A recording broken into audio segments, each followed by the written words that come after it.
हरि हरि ओम। इल्म ज्योतिष लाल किताब में एक बार फिर से आपका स्वागत है।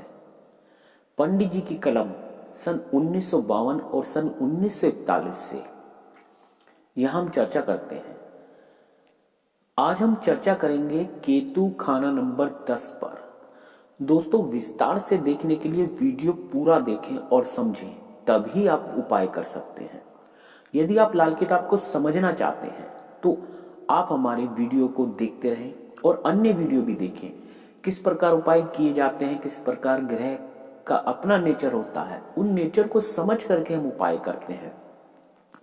यदि आप नए हैं, हमारे चैनल को आज ही विजिट कर रहे हैं तो बेल आइकन नोटिफिकेशन जरूर ऑन करना सब्सक्राइब के साथ, तभी आपको हमारे जल्द वीडियो मिलते रहेंगे। वर्तिक अग्रवाल जी ने एक सवाल दिया था कि केतु खाना नंबर 10 पर कोई भी विस्तार से चर्चा यूट्यूब पर उनको नहीं मिली। आज हमने उनका ये सवाल लिया है। यदि आपका भी कोई सवाल है और वो सवाल हमको अच्छा लगता है तो हम उस पर विस्तार से वीडियो जरूर बनाएंगे। पंडित जी की कलम क्या कहती है, पहले सन 1941 से केतु को हम समझते हैं। उसके बाद हम 52 से इसको समझेंगे कि 52 में केतु को क्या समझाया है और इल्म केतु के बारे में क्या कहना चाहता है। ये इल्म पंडित जी कह रहे हैं इसको चूहा यहां पर, और फैसला शनि से होगा, मंगल का उपाय यहां मददगार होगा। आपने चूहे को देखा होगा। चूहा जो होता है मौका परस्त होता है, अन्न खाता है, भंडारे खाता है और मौका पाते ही भाग भी जाता है, डरपोक भी होता है। जैसा कुंडली में शनि होगा वैसा ही इसका स्वभाव होगा और उपाय मंगल से होगा।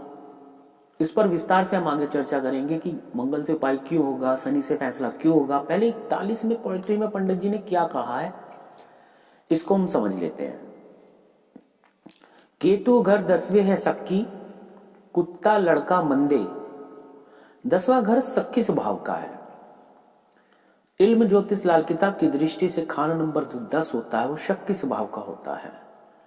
आप काम क्या करते हैं नुकसान हो जाता है, सोचा ज्ञाता कर्म क्या करने लगे, और आए दिन ऊंचाई नीचाई जो बिजनेस में होती रहती है, ये शक्की स्वभाव का होता है।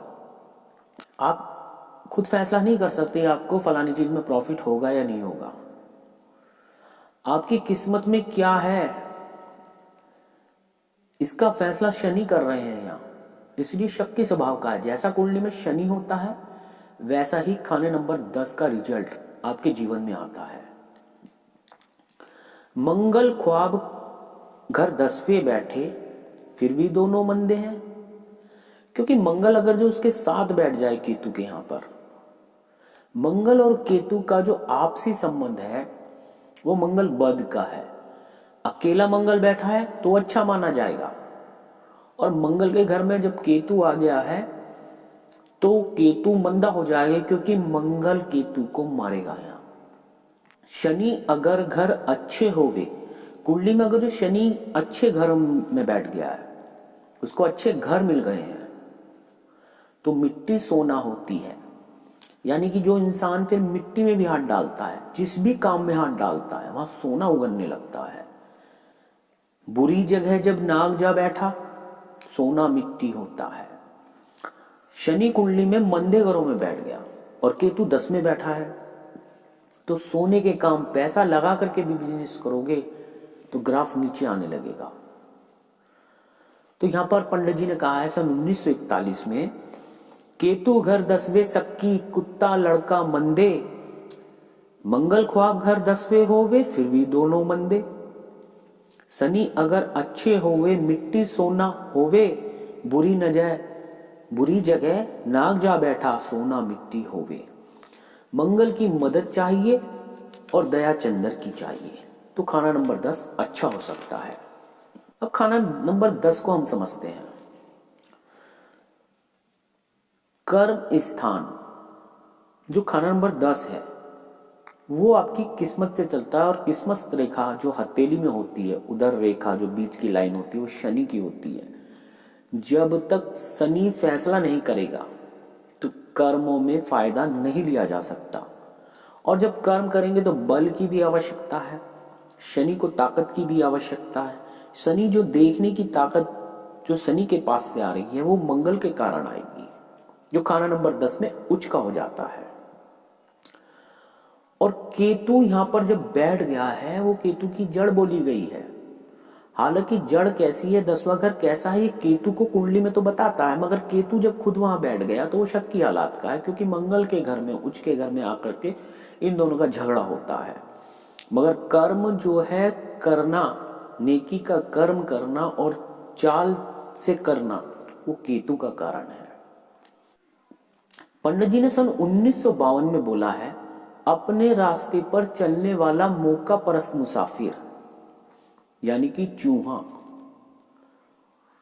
जो धोखा देता है, खाना पीना खा करके सब कुछ नाश कर देता है, धोखा देता है, अपने रास्ते पर तो चलता है और मौका परस्त होता है, मौका पाते ही वो धोखा दे देता है, किसी का सगा नहीं होता। मंगल का घर है, भाई का घर है, भाई इस केतु से झगड़ा कर रहे हैं, इस खाने से झगड़ा कर रहे हैं। तो केतु आपके जीवन में 48 साल उम्र तक मंदा रह सकता है। उजाड़े ब्रादर मुआफी हो देता, भरे पेट दौलत न कंगाल होता। उजाड़े ब्रादर मुआफी हो देता, यानी कि ब्रादर उजाड़ रहे हैं, आपके भाई आपके जीवन में चाहे कितने भी धोखे दें, आपको कितना भी उजाड़ने की, हिलाने की यार दोस्त कोशिश करें, माफी देता जा, भरे पेट दौलत न कंगाल होता। अगर जो मंगल की मदद करता चला जाएगा तो भरे पेट हो जाएगा, कभी कंगाल नहीं होगा। तो इसको ऐसे समझ सकते हैं कि आपके जीवन में अगर जो भाइयों से झगड़ा है, यारों दोस्तों से झगड़ा है, उसको जल्द से जल्द माफ करने वाला बन जा। खाना नंबर 10 में पंडित जी ने कहा है, दौलतमंद तो जरूर होगा, क्योंकि शनि का घर है और केतु कहीं ना कहीं दौलत तो शनि से हासिल कर लेगा। मगर केतु जब कर्म स्थान में बैठा है, दौलतमंद होगा तो अय्यास भी हो जाएगा। अगर जो अय्यास हो गया और उसके अंदर बदी आ गई, हर काम को बिगाड़ने की आदत आ गई, झगड़ा करने की आदत आ गई, तो वहां पर केतु मंदा हो जाएगा। उसको केतु से संबंधित परेशानियां हो जाएं, मूत्र संबंधी परेशानियां हो जाएं, औलाद होने में दिक्कत हो जाए, तो ये 48 साल उम्र तक मंदा सर देगा। यहां पर केतु को संभालना जरूर ही आवश्यक है। अगर जो केतु को नहीं संभाल पाया, अय्यास है, खास तौर से 45 उम्र तक, तो आप ऐसे बर्बाद हो जाओगे जिसका कोई रास्ता नहीं मिलेगा, जिसका फैसला शनि से होगा। पंडित जी कह रहे हैं कि कोई भी काम करता है, पैसा ही पैसा, धन दौलत मिल रही है तो शनि अच्छा बैठा है, और कोई भी काम पैसे से भी करता है तो बर्बादी होती है, तो शनि आपकी कुंडली में खराब अवस्था का बैठा है। तो पंडित जी कह रहे हैं कि एक कीमती चीज होगा केतु को संभालना, खासतौर से 45 साल उम्र में, और वहां से 48 साल तक आपने संभाल लिया तो आपके जीवन में तख्ता नहीं पलटेगा। वरना 45 साल उम्र में पैसे वाले हैं तो आप वहां से नीचे आ जाओगे। अगर वहां आपने संभाल लिया तो 48 साल उम्र में ऊपर की तरफ जाओगे, अन्यथा बर्बादी 45 साल उम्र में निश्चित तौर से हो जाएगी।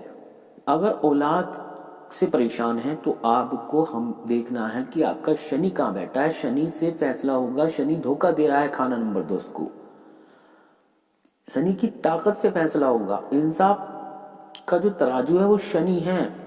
अगर जो शनि खाना नंबर 2 को धोखा दे रहा है तो केतु पर धोखा हो जाएगा, औलाद नहीं होगी, किडनी संबंधी रोग हो जाए, पैर में दिक्कतें हो जाए, शुगर की बीमारी हो जाए, किसी भी तरफ इशारा कर सकता है। 4 में बैठा है तो सीधा मंदा शनि केतु को मार देगा।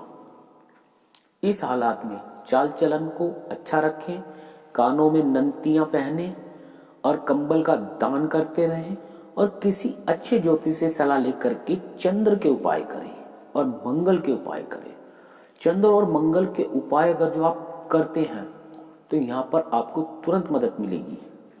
और कुछ यहाँ पर प्रोफेशनल उपाय भी होते हैं जो अच्छे जानकार हैं लाल किताब के, वही आपको करा सकते हैं कि मंगल को कायम कैसे किया जाए, चंद्र को कायम कैसे किया जाए, क्योंकि खाना नंबर 4 इसको मदद दे देगा 10 को, क्योंकि मंगल बद हो चुका है। जब भी केतु ऐसे घरों में बैठ जाए जहां पर कहीं ना कहीं मंगल का ताल्लुक हो रहा है, तो मंगल उस कुंडली में खराब है, और मंगल को ठीक करने को खुद मंगल और चंद्र का ही उपाय करना पड़ेगा। तो दोस्तों, इल्म ज्योतिष लाल किताब में यहां पर सिर्फ एक ही बात समझनी है कि केतु नेकी और बदी का मालिक है और अय्यास है। अगर वो अपने चरित्र को ठीक रखता है तो आपको कभी भी नुकसान नहीं देगा। चरित्र को ठीक रखिए, अपने कर्मों को ठीक रखिए, अय्यास मत होइए। पैसे वाले बन गए हैं तो आप बदी पर आ जाते हैं, अय्यास हो जाते हैं, गैर औरतों से संबंध बनाने लगते हैं, तो 45 साल उम्र तक आप चौपट जरूर हो जाएंगे। यहाँ पर एक नॉर्मल उपाय बस यही जो मैंने बताया है, कानों में नंतियां पहन लीजिए, कंबल का दान करते रहें और मंगल और चंद्र को कायम करें।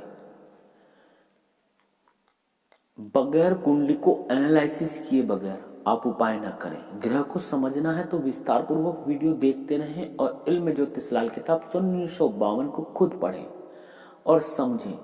कुछ साल जरूर लगेंगे, 1 या 2 दिन की क्लास में जो पढ़ाते हैं इससे इल्म नहीं आता। पंडित रूपचंद जोशी जी को इस इल्म को लिखने में 15-20 साल लगे। उसके बाद पंडित जी खुद अपनी लाइफ में 35 साल प्रैक्टिस करते थे। वो खुद बोलते थे किताब को पढ़ो, किताब को पढ़ो। वो खुद किताब को पढ़ करके सब का फायदा उठाते थे। ये इल्म सीखना है तो आपको खुद ही सीखना पड़ेगा, मनन और ध्यान कर से। तो दोस्तों, आज मैं इजाजत लेता हूँ, फिर मिलता हूँ किसी अच्छे टॉपिक के साथ नई वीडियो में। फिर मिलते हैं। मैं शरद कुमार गुप्ता। वंदे मातरम। जय हिंद।